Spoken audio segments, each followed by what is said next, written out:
இந்த திரைப்படத்தினுடைய இயக்குனர் இந்த நிகழ்வுக்கு வந்தபோது இந்த படம் குறித்து சில குறிப்புகளை சொன்னார். அதாவது, இணையதளங்களால் இன்றைக்கு ஏற்படுகிற சீரழிவுகள் குறித்து ஒரு விழிப்புணர்வை ஏற்படுத்துகிற திரைப்படம் என்று சொன்னார். அந்த செய்தியை கேட்டவுடனேயே இந்த நிகழ்வில் பங்கேற்றதற்காக நான் மகிழ்வு அடைந்தேன்.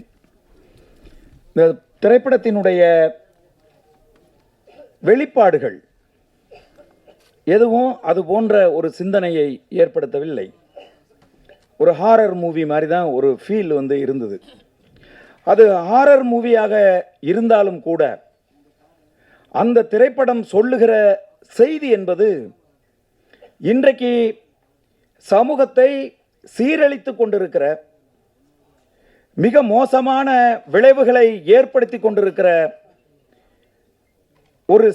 ஒரு செய்தி குறித்த விழிப்புணர்வை இந்த திரைப்படத்தினுடைய இயக்குனர் ஏற்படுத்தி இருக்கிறார்.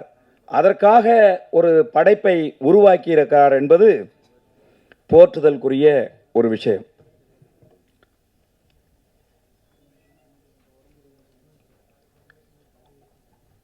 பொதுவாக திரைப்படங்களை பற்றி பேசுகிற போது அதனுடைய வெளியீடுகள் குறித்து கவலைப்பட்டார்கள். மதிப்புக்குரிய போஸ் வெங்கட் அவர்கள் பேசுகிற போது, திரைப்பட வெளியீடு என்று சொன்னாலே எங்களை திரும்பி பார்க்கிறார்கள் என்று வருத்தத்தோடு பேசினார்.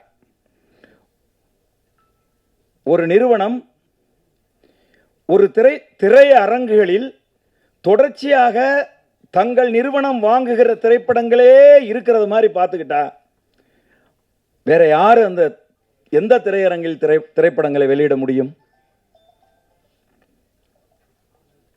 அப்ப சின்ன திரைப்படங்கள் வருகிற திரைப்படங்களுக்கு திரையரங்குகள் கிடைக்க மாட்டேங்குது.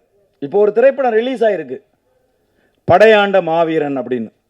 படம் பார்த்தவர்கள் எல்லோருமே சொல்லுகிறார்கள், ரொம்ப நல்லா இருக்கு இந்த படம், வசனங்கள் மிக சிறப்பாக இருக்கிறது, தமிழ் சமூகத்தினுடைய ஓர்மை பற்றி பேசுகிற ஒரு அருமையான திரைப்படம் அப்படின்னு படத்தை பார்த்தவர்கள் எல்லோரும் சொல்லுகிறார்கள். படம் எங்க ஓடுது? தமிழ்நாட்டில் நூன் ஷோ போகுது, செகண்ட் ஷோ போகுது. ஒரு ஷோ, ஒரு காட்சி தான் ஒரு திரைப்படம். அந்த திரைப்படம் போகுது, எந்த இடத்துல ஓடுதுன்னு ப்ரொடியூசருக்கே தெரியல. எந்த தேட்டரில் இருக்கு, எந்த தேட்டரில் எடுத்துட்டாங்க அப்படிங்கிறது தெரியல. இதை ஒழுங்குபடுத்த வேண்டும். யார் ஒழுங்குபடுத்துவது? இங்கே இருக்கக்கூடிய திரைப்பட துறையை ஒழுங்குபடுத்துவதற்காக இருக்கக்கூடிய திரைப்பட சங்கங்கள், திரைப்பட தயாரிப்பு நிறுவனங்கள், டிஸ்ட்ரிபியூட்டர்ஸ், இவங்க எல்லாரும் தான் இந்த திரைப்பட துறையை வழிநடத்துவதற்காக இருக்கிறவர்கள். இவங்க எப்பவுமே கவலைப்படுவதில்லை. அதுக்கு என்ன காரணம்னா அரசியல். வருத்தப்பட்டுக்குவாங்க, இவங்க கோவப்பட்டுருவாங்க அப்படிங்கிற அந்த பார்வை இருக்கு பாருங்க. அதுதான் இன்றைக்கு தமிழ் சினிமா கொஞ்சம் கொஞ்சமாக மக்களால் பார்க்க முடியலைங்கிற சூழல் இருக்கு. ஃபோன் பண்ணி கேட்குறாங்க, இந்த படம் நல்லா இருக்குன்னு சொல்றாங்களே, எங்க ஓடுது இந்த படம்? சென்னையில் எங்க ஓடுது? சென்னையில் ரோகிணியில் காலை காட்சி. முன்னாடியெல்லாம் அப்படி கிடையாது, அது ஒழுங்குபடுத்தப்பட்டு இருந்துச்சு. நான் முதல் படம் பண்ணும்போது 1996 எல்லாம் ரஜினிகாந்த் படமாக இருந்தாலும் சென்னையில் 5 தேட்டரில் தான் போகும். அது நான் முதல் படமாக பண்ணாலும் அந்த படம் சென்னையில் 5 தேட்டரில் தான் போகும். தமிழ்நாடு முழுதும் அப்படி இருந்தது. ஆனால் இன்னைக்கு என்னவா இருக்கு? ஒரே படம் ஒரு காம்ப்ளெக்ஸில் இருக்கிற அத்தனை அந்த ஸ்கிரீன்லையும் ஒரே படமே போடுறாங்க. பெரிய நடிகர் படமாக இருந்தாலும் அல்லது பெரிய நிறுவனம் தயாரிக்கிற படமாக இருந்தாலும் அந்த படத்தை ஒரே காம்ப்ளெக்ஸில் இருக்கிற எல்லா ஸ்கிரீன்லையும் ஒரே படத்தை போடுறாங்க. அப்புறம் எப்படி மற்றவங்க சின்ன படங்கள், இது போன்ற திரைப்படங்கள் எப்படி வர முடியும்? உண்மையாகவே சமூக அக்கறையோடும் பொறுப்புணர்வோடும் மக்களை குறித்த சிந்தனையோடும் சிறிய திரைப்படங்கள் தான் எடுக்கப்படுது. சூப்பர் ஸ்டார்ஸ் நடிக்கிற திரைப்படங்களோ அல்லது பெரிய பெரிய நிறுவனங்கள் தயாரிக்கிற திரைப்படங்களோ கொஞ்சம் கூட சமூக அக்கறையற்ற திரைப்படங்களை தான் அவங்க எடுக்கிறாங்க. இன்னும் சொல்ல போனீங்கன்னா சமூக சீரழிவை உருவாக்குகிற திரைப்படங்களைத்தான் அவர்கள் உருவாக்குகிறார்கள். சிறிய திரைப்படங்கள் தான் அழகான கருத்தை, அற்புதமான கருத்தை முன்வைத்து இந்த மக்களுக்கு ஏதாவது ஒரு செய்தி. இன்னைக்கு யோசிச்சு பாருங்களேன், இன்ஸ்டாகிராமின் மூலமாக எவ்வளவு பேர் பாதிக்கப்படுறாங்க. குறிப்பா பெண்கள், குடும்பத்தில் இருக்கக்கூடிய பெண்கள் தங்களுடைய குடும்ப வாழ்க்கையில் எவ்வளவு சீரழிவுகளை இன்றைக்கு சந்திக்கிறாங்க. இந்த இணையதளங்களின் மூலமாக எவ்வளவு மர்டர்ஸ், எவ்வளவு கொலைகள் இன்றைக்கு நடந்து கொண்டிருக்கிறது. குறிப்பாக பெண்கள் எந்த அளவுக்கு இணையதளங்கள் மூலமாக ஏமாற்றப்படுகிறார்கள் யோசிச்சு பாருங்க. அதைத்தான் இந்த தம்பி சிக்கல் ராஜேஷ் அவர்கள் நான் வந்தபோது அவர் வந்து சொன்னார். அப்ப நமக்கு பொறுப்பு இருக்கு. இன்னைக்கு கையில செல்போன் வச்சிருக்கக்கூடிய ஒவ்வொருத்தரை பார்க்கின்ற போதும் அச்சம் ஏற்படுகிற ஒரு சூழல் இன்றைக்கு உருவாயிருக்கு. நம்முடைய பிள்ளைகள் இன்றைக்கு வந்து செல்போனை வச்சிருக்காங்க. வீட்டில் இருக்கிறவங்க யாரும் ஒருத்தரோடு ஒருத்தர் மனம் விட்டு பேசுகிற நிலை இன்னைக்கு இல்லை. இன்னைக்கு யோசிச்சு பாருங்க, நம்ம குழந்தைகளோடு நம்ம மனதை விட்டு உட்கார வச்சு சோபாவில் உட்கார வச்சு ஒரு 10 நிமிஷம் பேச முடியுதா? நம்ம பேசிக்கிட்டே இருப்போம், அவன் போனை நோண்டிக்கிட்டே இருப்பான்.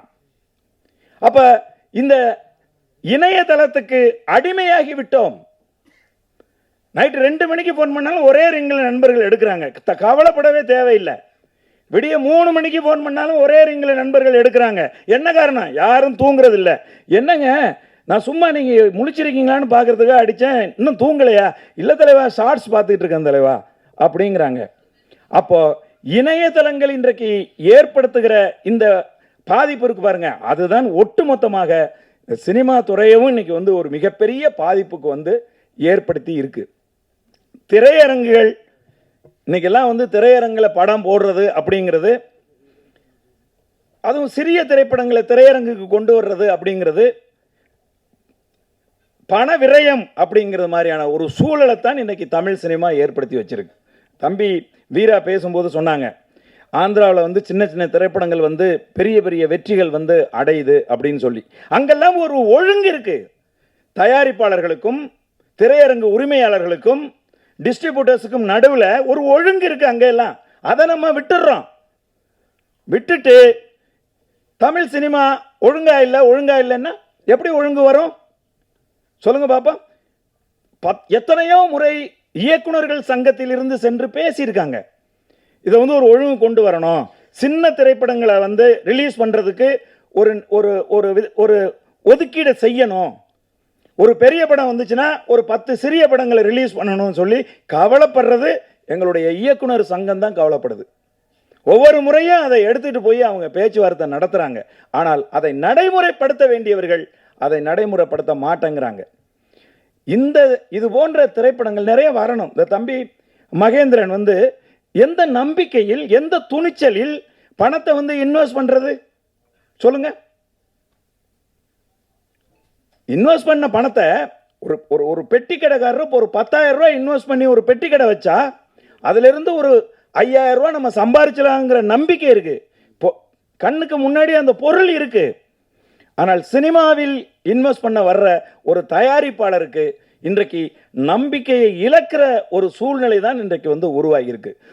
புதுசா சிந்தனையாளர்கள் வருகிறார்கள், புதுசா கதையாசிரியர்கள் வருகிறார்கள், புதுசா தொழில்நுட்ப கலைஞர்கள் வருகிறார்கள். இந்த பாருங்க, தம்பி அசார் பத்தி சொல்லுகிற போது சொல்றாங்க, அவ்வளவு டெடிகேஷனோட தன்னுடைய பாடல் பதிவு முடிகிற வரை உட்காராமையே நின்றுட்டு இருப்பான் அப்படின்னு சொல்றாங்க. இளைய தலைமுறை பிள்ளைகள் அந்த அளவுக்கு இந்த கலையை, சினிமாவை வந்து பயங்கரமா நேசிக்கிறாங்க. ஆனால் சினிமா இன்றைக்கு என்னவா இருக்கு அப்படின்னு சொன்னா, அது கார்ப்பரேட் மயமாகி ஒரு சில பேர்களுடைய கைக்கு போய் சினிமா எல்லாராலும் எடுக்க முடியாது. அப்படி எடுத்தாலும் அதை பொதுமக்களுடைய பார்வைக்கு கொண்டு வர முடியாது.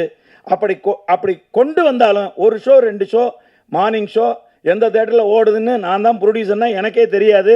காலையில் எந்திரிச்சு பார்த்தா நான் ஒரு வாரத்துக்கு முன்னாடி கொடுத்த விளம்பரத்தை நான் போட்டிருப்பேன்.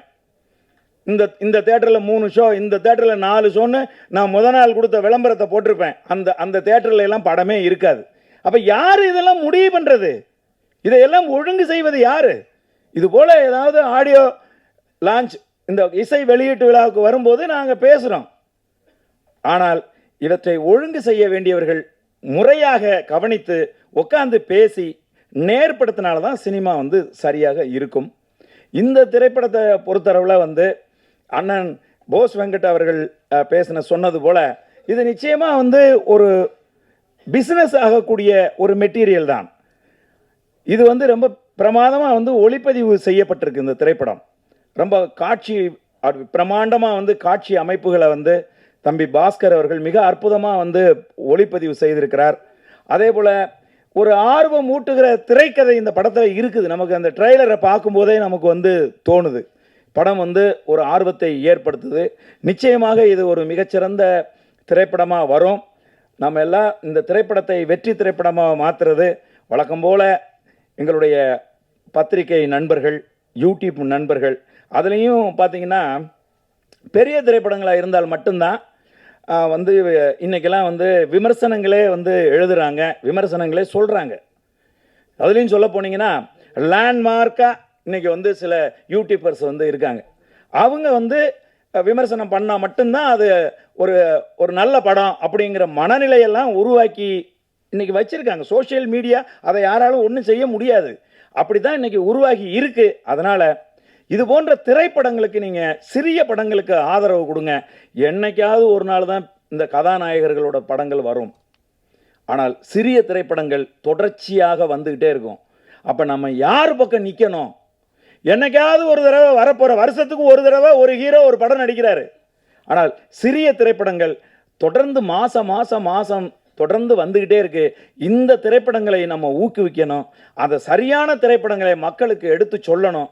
அவங்க மக்களை நீங்கள் திரையரங்குக்கு வர வைக்கிற பெரும் பணி மீடியா கையில் தான் இருக்குது. இந்த திரைப்படம் இரவின் விழிகளை நாங்கள் உங்களிடம் ஒப்படைத்து விடைபெறுகிறேன். நன்றி, வணக்கம். இரவின் விழிகள் ஒரு ஓமை விழிகள் மாதிரி பெரிய வெற்றி அடையணும். பெரிய சந்தோஷம். மகேந்திரன் ப்ரொடியூசர் இப்போ தான் வந்து சொன்னார், எங்கள் கட்சிக்காரரான். இந்த காலையிலேருந்து ரொம்ப ப்ரெஷர் போட்டு கூப்பிட்டாங்க. அப்போவே நினச்சேன் நான் இதுக்குள்ளே ஏதோ உள்குத்துருக்கேன் அப்படின்ட்டு. நீங்கள் வந்தே ஆகணும்னு அடம் பிடிச்சிட்டாங்க. இதெல்லாம் பார்த்தாதுன்ட்டு நேற்று தானே சாரி அந்த சண்டே அன்னைக்கு நடிகர் சங்கம் பொதுக்குழு நடந்துச்சு. ஏன்னா ஒருத்தர் ஓடி வந்து வரவேற்றாரு. நான் யார் ஒரு நடிகர் சங்கத்தில் வரவேற்கிறப்ப தான் டேரக்டரு சார் உங்களுக்காக தான் நின்றுக்கிட்டு. அப்போ தான் தெரிஞ்சிச்சு சார் இங்கே ஏதோ ஒரு பொலிட்டிக்கல் திங்ஸ் இருக்குன்னுட்டு. வாழ்த்துக்கள் மகேந்திரன், ஹீரோவாக நடிச்சிருக்கீங்க. வில்லனாகவும் ட்ரை பண்ணியிருக்கலாம், இல்லை வில்லன் கூட பண்ணியிருக்கலாம். ஒன்றும் வாய்ப்பு கட்டாயமாக இருக்குது. கலைஞரில் நீங்கள் அண்ணன் ஆர்வி என்ன டக்குன்னு கிளம்பிட்டாங்க. நிறையா விஷயம் சொல்லிட்டு போனாங்க. அதில் அவர் ஒரு பாயிண்ட்டை சொல்லிட்டு போனார் சினிமா அப்படின்ட்டு, அந்த ரிலீஸ் பற்றி. இப்போ ரிலீஸ் அப்படின்னோடனே திமுக காரன் பக்கம் டக்குன்னு திரும்பிடுவாங்க. நானே பேசியிருக்கேன் நிறையா. ரிலீஸ்னோடனே ஏன் அந்த பக்கம் திரும்புகிறாங்கன்னு எனக்கு தெரியல. அப்போ ஒருவேளை அவங்க ரெட் ஜெயின்ட் சொன்னாங்கன்னா ஏன் ஏடிஎம்கே பீரியடில் ரெட் ஜெயின்ட் படம் பண்ணலையா? அந்த 10 வருஷமும் அவங்க படங்கள் பண்ணிக்கிட்டு தான் இருந்தாங்க. உடனே அந்த பக்கம் திரும்பிடுவாங்க. அதுக்கப்புறம் ரெட் ஜெயின்ட் பண்ணாத படங்களே 1000 தேட்டர் 800 தேட்டர்னு எடுத்துக்கிட்டு தான் இருக்காங்க. அந்த கம்பெனிஸும் நம்ம எல்லாருக்கும் தெரியதான் தெரியும். பட் இந்த பக்கம் திரும்புவாங்க. பட் இது ஹேப்பன்ஸ், அது ஒன்றும் பண்ண முடியாது. ஆனால் பட் அதுக்குள்ளே ஒரு உண்மை ஒன்று இருக்குது. அவங்க சொன்ன மாதிரி 12 படம் இப்போவும் தான் வருது. நமக்கே அதில் ஒரு சின்ன வருத்தம் இருக்குது. ஏன்னா நானும் இயக்குனர் ஆனதுனால எனக்கு அந்த வழியை புரிஞ்சுக்க முடியுது. சார் ரிலீஸ் ஆனப்போ 2 வாரம் படம் ஓடிட்டு இருந்தது. 253 தேட்டர் ரிலீஸ் பண்ணோன்னு நினைக்கிறேன். நீங்கள் தான் சப்போர்ட் பண்ணீங்க. அப்புறம் 2வது வாரம் 180 சம்திங் போச்சு. ஆனால் 3வது வாரம் படம் இல்லை. அந்த பெயின் எனக்குமே இருக்குது. பட் அதுக்கு ரொம்ப பர்டிகுலராக இந்த நான் ஒன்றும் கேட்டேன், ஒரு 25 நாள் ஒரு போஸ்டர் விட்டுறதுக்கு ஒரு டைம் கொடுங்கன்னு கேட்டேன். இல்லை ஒரு 50 நாள் விட்டுறதுக்கு ஒரு ஷோஸ் கொடுங்கன்னு கேட்டேன். பட் கொடுக்க முடியல. அது ஒரு காலத்தில் படத்தை 50 நாளோ 100 நாளோ ஓட்டுறதுக்கான ஒரு டைம் கொடுத்தாங்க இல்லையா? அந்த டைம் இப்போ கொடுக்கறது இல்லை. பட் அவங்கள குறை சொல்கிற அதே சமயத்தில் ஆடியன்ஸும் ஒரு படம் ரிலீஸ் ஆன ஒரு வாரத்துக்கு அப்புறம் என்ன பண்ணிடுறாங்கன்னா, அதான் இன்னொரு 1 வாரம் 10 நாளில் ஓடிடியில் வந்துருமே, இது எதுக்கு நம்ம வந்து தேட்டரில் பார்க்கணும் அப்படின்னு சொல்லும்போது ஒரு படத்தினுடைய ஆயுள் காலம் இப்போ ஈசல் மாதிரி 10 நாள் 12 நாள்னு மாறி போச்சு. ஸோ நம்ம அதை நம்ம அது மேலே கிளைமிங் பண்ணும்போது கூட கொஞ்சம் யோசிக்க வேண்டியிருக்குது. Claiming right or wrong? Claim பண்ணுவோம். சார் சொன்ன மாதிரி கிளைம் பண்ணுவோம். 50 நாள் 60 நாள்னா சார் சொன்னாங்க 60 தேட்டர் எங்களுக்கு வரும், 60 தேட்டர் இன்னொருத்தருக்கு போகும், 60 தேட்டர் இன்னொரு தேட்டர் போனால், ஸோ 50 தேட்டரோ 60 தேட்டரோ ஷோஸ் வந்து 3 ஷோவோ 2 ஷோவோ இருந்ததுன்னா அது 50 நாளோ 60 நாளோ இருந்தால் தான் ஆடியன்ஸ் அப்போ பார்க்க முடியும். அவங்களுக்கு அண்ணன் சொன்ன மாதிரி அந்த டாப் 10 ரைட், அந்த டாப் 10ல வந்து 1 2 3 நாள் சொல்றதுக்கே 5 6 வாரம் 7 வாரம் 8 வாரம்லாம் எடுக்கும். இப்போ அது இல்லையே. படம் ரிலீஸ் ஆகுது, ரிலீஸ் ஆன 2வது ஷோலே எழுதிடுறாங்க. 3வது ஷோ வந்து நல்லா இருக்கு சுமாராக இருக்குன்னா கூட கூட்டம் கூடுது. 4வது ஷோ நல்லா இருக்குன்னு சொன்னால் ஓகே, அடுத்த நாள் காலையிலேயே தேட்டர் இல்லை, தூக்கிடுறாங்க. ஸோ இது பிஸ்னஸ் கம்ப்ளீட்டாக கன்வெர்ட் ஆயிடுச்சு, கம்ப்ளீட்டாக மாறிடுச்சு.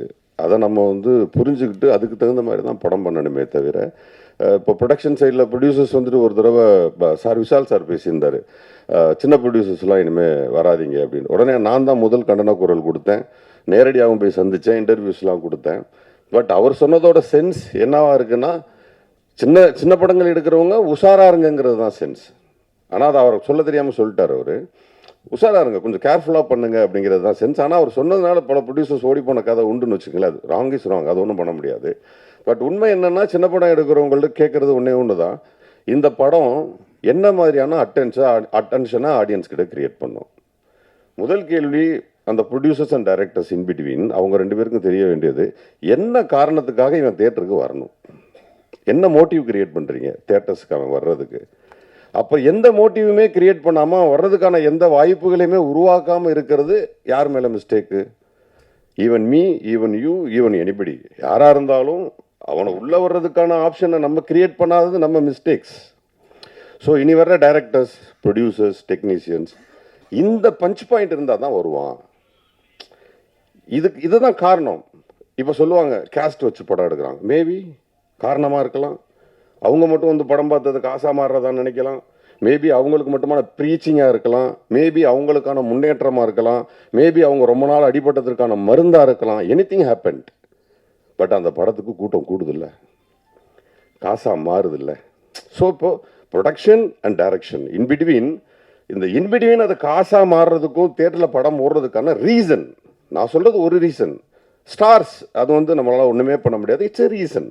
ஸ்டார்ஸ் வந்து கம்ப்ளீட்லி ரீசன். அவங்க வர்றது ஈவன் இப்போ விமல் சார் வச்சு நான் படம் பண்ணும்போது, ஒரு முதல் நாள் 2வது நாள் 3வது நாள் வந்து தியேட்டரில் முக்கால்வாசி ஆடியன்ஸ் உட்கார்ந்தது அது போஸ் வெங்கட்டுக்கு வரல, அந்த இசையமைப்பாளருக்கு வரல, ப்ரொடக்ஷன் எடிட்டர் யாருக்குமே வரல, விமல் சாருக்கு தான் வந்தாங்க.